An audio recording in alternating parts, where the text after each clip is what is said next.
wajib dikerjakan, ilmu yang terkait dengan perkara-perkara yang wajib ditinggalkan.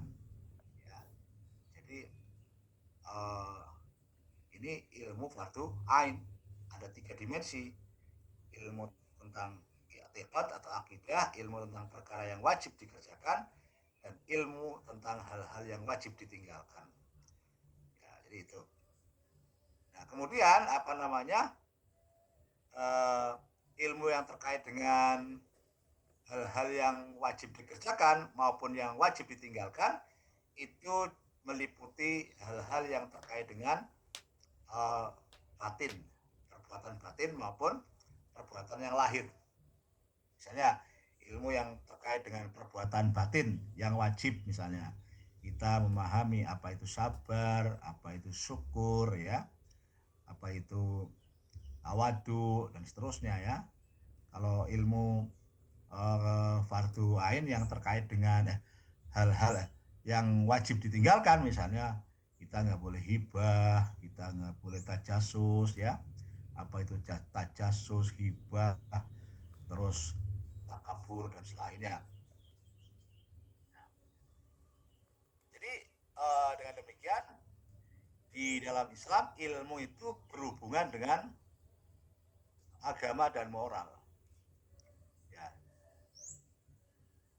ya, jadi ilmu itu berhubungan dengan agama dan moral. Tidak lepas, ya. Kan kalau orang barat mengatakan ilmu tidak terkait dengan agama. Ya. Islam itu mempertentangkan ilmu dan agama. Enggak. Jadi dalam Islam tidak ada pertentangan antara ilmu dan agama. Ilmu itu sesuatu yang berbeda dengan agama, tetapi tidak bertentangan. Keduanya saling berhubungan. Jadi sini, jadi misalnya setiap orang itu memiliki apa? Setiap orang itu memiliki 4 ilmu fardu ain, ya. Ya. Setiap orang memiliki 4 ilmu fardu ain. Yang pertama ilmu terkait dengan akidah tadi. Yang kedua ilmu terkait dengan perkara-perkara yang wajib dikerjakan. Yang ketiga ilmu yang terkait dengan perkara-perkara yang wajib ditinggalkan, ya.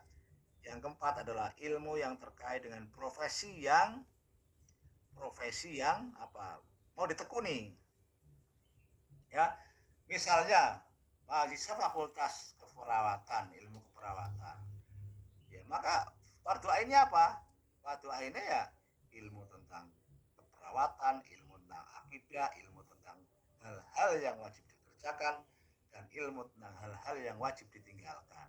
Itu 4 kewajiban itu. Jadi orang setiap orang itu punya 4 kewajiban fardu ain untuk hidup di dunia ini.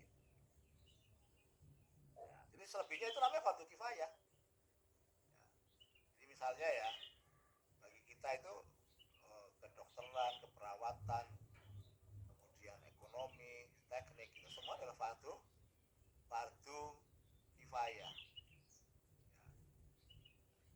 Jadi misalnya kita di tarbiyah itu fardu ainnya apa? Ya 4 itu. Yang pertama tentang akidah, yang kedua tentang perkara-perkara yang wajib dikerjakan, yang ketiga perkara-perkara yang wajib ditinggalkan, dan yang keempat ilmu tentang kependidikan, tarbiyah. Ini fardu ain bagi kita. Tapi bagi orang kedokteran, ilmu tentang pendidikan itu fardu kifayah. Jadi dengan demikian fardu ain bagi seseorang bisa menjadi fardu kifayah bagi orang lain, ya. Ya, jadi fardu ain bagi seseorang bisa menjadi fardu kifayah bagi orang lain. Inilah yang disebut dengan konsep dinamis ilmu fardu ain, fardu kifayah. Jadi konsepnya dinamis, ya. Dinamis karena apa? Pada dasarnya tadi kan setiap orang punya 4 fardu ain. Tapi yang terakhir tadi itu fardu ain bagi kita itu bisa menjadi fardu kifayah bagi orang lain. Ya. Jadi di dalam Islam itu ilmu itu sangat terkait dengan moral. Hal ini kata Rasulullah, misalnya Allah Rasulullah bersabda, la yakunul mar'a aliman hatta yakuna bi'ilmihi amalan. Seorang itu belum dapat dikatakan ulama atau ilmuwan sebelum dia beramal dengan ilmunya itu. Sehingga di dalam Islam itu ilmu wajib diamalkan, dan ketika mengamalkan ilmu itu terkait dengan moral. Jadi ilmu itu tidak netral ya. Ya. Kalau orang barat kan mengatakan ilmu itu netral. Ya, pada dasarnya ilmu itu tidak terkait dengan agama maupun peradaban. Kalau Islam ya begitu. Jadi kemudian yang selanjutnya terkait epistemologi ya. Dalam epistemologi Islam, sarana untuk mendapatkan ilmu itu ada 3 ya kemarin ya. Yang pertama adalah akal, al-aqlu salim. Ya, kemudian apa? Al-khwasul khams, ya, panca indera. Kemudian apa namanya? Berita yang benar. Al-khabarus shadiq. 3 itu. Akal, kemudian indrawi, pengalaman indrawi, panca indera, dan berita yang benar. Nah, berita yang benar. Jadi epistemologi Islam itu menerima empiri, menerima pengalaman sebagai sumber ilmu. Tetapi tidak seperti epistemologi Barat yang kemudian memutlakkan empiri, sehingga di Barat lahir yang namanya paham empirisme, paham serba pengalaman. Serba pengalaman. Kalau tidak masuk dalam pengalaman tidak bisa. Namanya empirisme. Demikian juga epistemologi Islam itu menerima rasio sebagai bagian dari akal ya, sebagai sumber ilmu ya. Jadi rasio diterima oleh Islam itu karena akal yang sehat itu ya rasio itu. Tetapi tidak seperti epistemologi Barat sampai menjadikan rasio itu menjadi faham yang mutlak, lahirlah rasionalisme ya. Islam tidak menerima rasionalisme. Islam menerima rasio sebagai sumber ilmu. Nah, demikian juga terkait dengan konsep akal ya. Konsep akal di dalam Islam itu berbeda dengan konsep akal di dalam peradaban Barat. Ya. Konsep akal dalam epistemologi Islam merupakan integrasi antara rasio dan intelektus. Nah, di dalam peradaban Barat sebaliknya, akal itu adalah dikotomi antara rasio dan intelektus. Ya. Rasio itu untuk berpikir, intelek untuk berzikir. Inna fi khalqis samawati wal ardi wa ikhtilafil laili wan nahari la ayatil li ulil albab. Kan begitu. Ya, sesungguhnya dalam penciptaan langit dan bumi serta silih bergantinya malam dan siang terdapat tanda-tanda kebesaran Allah bagi orang-orang yang berakal. Siapa orang yang berakal itu? Alladzina yadhkurunallaha qiyaman wa qu'udan wa 'ala junubihim wa yatafakkaruna fi khalqis samawati wal ard. Rabbana ma khalaqta hadza batila subhanaka faqina adzabannar. Jadi seperti itu konsepnya. Jadi konsepnya integrasi. Orang yang berakal itu orang yang berpikir sekaligus berzikir.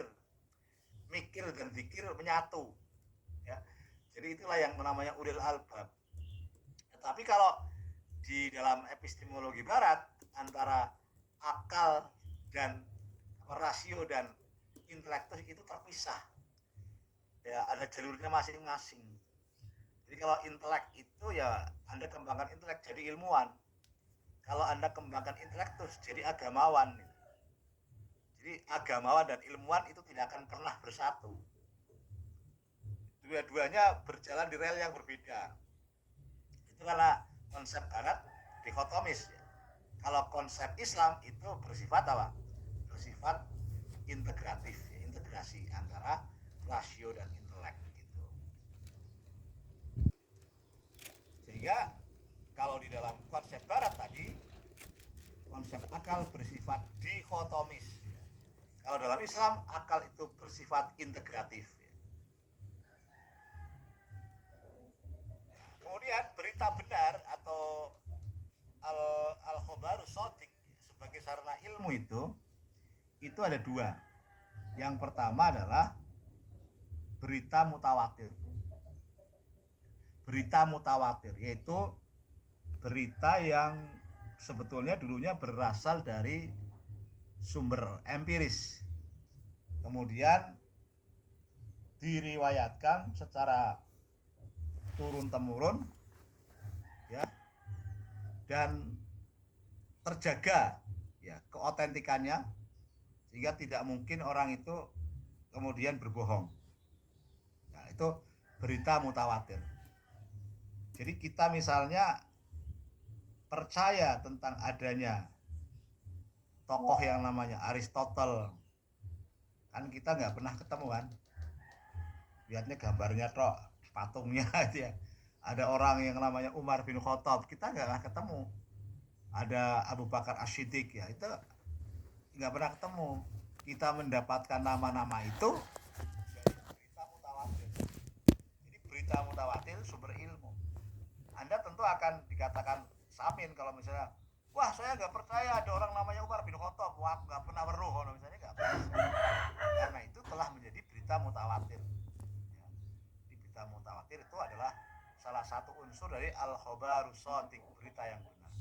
Berita yang benar yang kedua adalah berita yang disokong wahyu, yang berasal dari wahyu. Jadi Al-Quran misalnya itu masuk dari bagian al-khabarus shadiq, ya, itu al-khabarus shadiq. Nah, epistemologi barat di dalam hal berita mutawatir itu menerima